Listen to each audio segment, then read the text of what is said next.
It's no secret that Disneyland Paris is undergoing a massive transformation that started in 2017 after Bob Iger announced that the Walt Disney Company would be taking over the resort after several years of neglect. The narrative is that the Parisian resort has rarely made a profit and was losing Disney money. But that turns out isn't the whole truth. Today, we go behind the scenes of Disneyland Paris' finances, how they have changed over time, and the impact it might have on the future as Disney tries to relaunch the resort.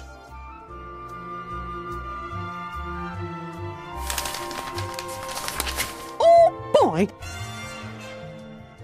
Before I begin, this video has been made possible by the amazing work by Caroline Reed for Forbes. The several articles are linked down below, so make sure to check them. Let's get into it. Starting in the beginning, the Parisian resort opened its gates in 1992 with 7 hotels, a 27-hole golf course, a theme park, and a shopping district. A second theme park was built as a necessity, according to the contract with the French government. Since then, in the 31 years of the resort, more than 320 million guests have entered the parks. But it has rarely made a profit, as interest payments on the bank loans add a lot of pressure. The complete truth, though, has been admitted for a long time. As most people know, last year Disneyland Paris turned 30, and with this milestone, celebrations were put in place. We saw the creation of a one-of-a-kind drone show, smaller shows and parades, and other kinds of entertainment.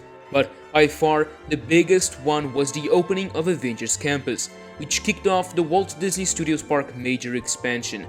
According to the Themed Entertainment Association, last year the resort welcomed 15.3 million guests, being one of the biggest years for Disneyland Paris in terms of the quantity of guests. With this, Disney reported a record 2.4 billion euro with a big B revenue for 2022. But from that, only 47 million operating profit was reported. Even so, any profit, is very big news when it comes to the Parisian resort. Looking at this graph by Caroline Reed, it's easier to understand the numbers.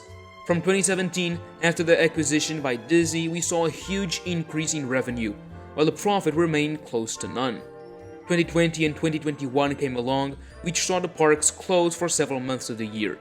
But when 2022 arrived, revenue soared and reached record high. But still, operating profit remains quite low. A small part of that higher revenue was given to staff, which clearly saw an increase in total pay, but even with this number reaching an all-time high in 2022, it's not one of the major forces behind the operating costs. For that, we need to go all the way back to 1992 once again. The company that owns the resort isn't the Walt Disney Company, but Euro Disney SCA, which was a result of an agreement between the French government and Disney. This company was never completely owned by Disney, as it was listed in the Paris Stock Exchange market. The part that is interesting to us is that one of the main goals of this company was for Disney to be able to license their IP and gain money either way. This was made as a failsafe, because even if the resort didn't turn an operating profit, the Walt Disney Company would still make some money via the licensing fees. The licensing agreement from 1989 states that the payment from Euro Disney to the Walt Disney Company comes in the form of royalties. These then come from pretty much everything in the resort, from gross revenue, from admissions, rides, and other fees such as parking, to the sale of merchandise, food, and others, and even the hotel-related revenues. Taking a look at this graph, we see that since then, the numbers have changed quite a lot. From 1994 to 98, there weren't any fees paid, as during that time, the resort and Disney were trying to turn a profit with all they could. But from then, it's clear that almost every year there were more and more fees, with these getting to an all-time high in 2019 at 92 million euros, only to then be overshadowed by the 118 million euros in 2022. This comes to a total of 1.6 billion euros. But that isn't all, as these numbers were not adjusted for inflation. So I had to do it, and the total royalties and management fees that Disneyland Paris has paid the Walt Disney Company, adjusted for inflation, comes at around 2.1 billion euros. That's just an absurd amount of money. The question now is, why do this? Well, the main reason that instantly comes to mind is to avoid paying taxes. There are also other examples of this which have happened in the history of the resort, and that is how Euro Disney Imagineering has spent a lot of money into research and development of attractions that were never built in Paris. By spending as much in the resort as possible, Disney pays, well, the less amount of taxes as possible. Now, this doesn't mean that Disney hasn't invested in Paris. In 2014, the Walt Disney Company backed a $1 billion recapitalization of the resort, and then, 3 years later, bought the rest of the Euro Disney SCA company, which had invested a lot more to completely refurbish the parks and hotels with the famous Project Sparkle.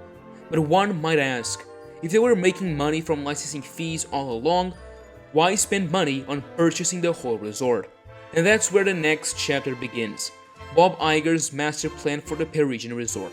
At first glance, it looks like Iger's Disney was just purchasing the 2 theme parks, hotels, and shopping district. But looking a little closer, it becomes clear that they were getting a lot more for a very cheap price. Euro Disney manages over 5,000 acres of land, which include the resort and everything around it. And in 2017, the House of Mouse became the sole owner of all this, for the first time ever. No other resort or Disney asset has this much land that close to a major city, in this case Paris, one of the most important capitals in the world. By taking a look at this graph, it's possible to see that in the past decade, the company made 240 million euros of revenue from real estate development. Disney says that it still has 50% of the site undeveloped, so there's a lot more money still waiting to be made. A report from 2017 forecasts that the total net profit from 2017 to 2035 would come to more than 600 million euros. All this just by selling land. As you can see, Disneyland Paris has always made the Walt Disney Company some money, and now, after many years of neglect, we are finally seeing real investment. Currently, the resort is witnessing a huge transformation that goes beyond the parks. Walt Disney Studios is getting the very exciting expansion, which will open many doors for more lands to come in the future.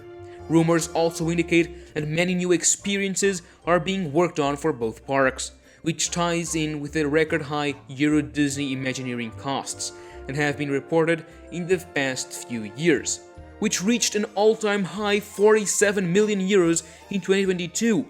Are you starting to see a pattern here? How many all-time highs have I shared? This can be attributed to the studio's expansion and other projects such as the Disney Village makeover and the development of new rides and attractions for both the Disneyland and Studios parks. Since Disneyland Paris now truly is a part of the much bigger conglomerate that is the Walt Disney Company, it is imperative that we look at the bigger picture when talking about the future of the resort. Currently, the House of Mouse is in rough shape, with new movies failing to reach projected box office numbers, with some truly underperforming. Disney Plus having a hard time turning a profit, which saw the recent removal of a lot of content in an effort to bring down costs, and the debt of the Fox merger not going anywhere. This said, the Disney parks, experiences and products is one of the driving forces in the company, so eventually, new investment will be needed to keep visitors coming in. The Parisian resort has been praised several times by the executives in the company, as it has been said that improved results at our international parks and resorts were due to growth at Disneyland Paris, with an increase in volumes and higher ticket prices. This is just one example shared in the quarterly reports of the Walt Disney Company. It's amazing to see Disney acknowledge that Paris is doing well. With that said, it's clear that there's a bright future ahead for the Parisian resort. If the numbers keep reaching all-time highs, we could soon be visiting a very different and upgraded resort. What is your opinion on all this? Let me know down below. Thank you so much for watching this week's video. You can find me on Instagram, Twitter, and in our Discord. Links are in the description. And now, as always, thank you for watching, and that's a wrap.